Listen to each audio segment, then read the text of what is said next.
sa Ateneo, exclusive for boys only. Today, may may girls na, mix na, boys and girls. Pero panahon nila daddy mo, sila lang, all boys in a room. Wawa, magkakaasawa ka po? Ulit?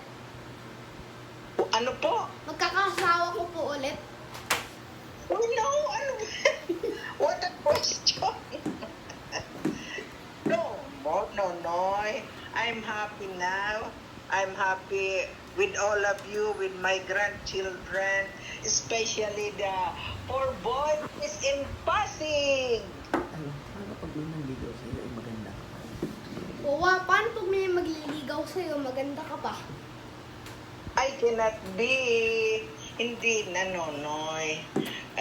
With those very old na, no need for that. Kasi, better na lang. You alone, you can go anywhere. Oh, maybe I can go to US. Pray for me.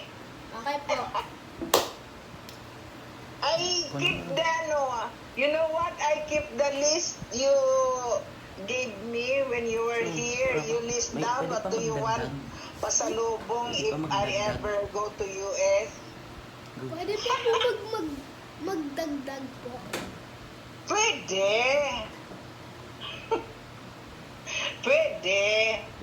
Oo, I keep it. Sabi ko, better I keep this. Because if ever I can go, I have a list. Laptop sana, Lola. Laptop? Laptop sana, wawa. Ano po? Laptop po sana, wawa. Oy, if only I have plenty of money, all your needs, all what you want, I will give. Or kaya kotse na lang, wawa. Joke lang po, You wawa. know what?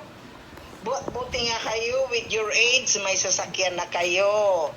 During our, we only have kotse nung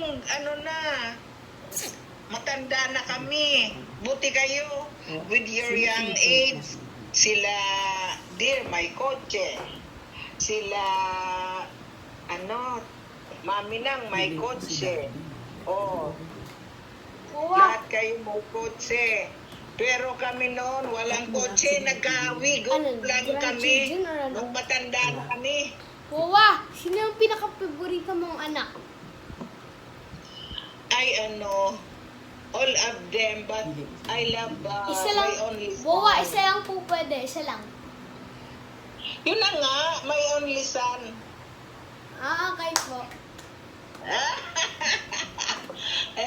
He's the only son I have. Oo. Kaya nga po. Because your daddy love me most. He always cares for me. Kaya Oo, it's okay na kasi. Papakainin ko muna yung mga dog. Saka pupunta ko ng sentro. Bibili ako ng mga Love you, gamot. Wawa. Miss you po. Love you, Wawa. Miss you po. Goodbye po. Pinayos na yung cellphone ni Juan? Di pa po. Opo. Tuloy. Mamaya po. Okay. Mamaya. Sige, okay, bye. Bye, Wawa. Bye.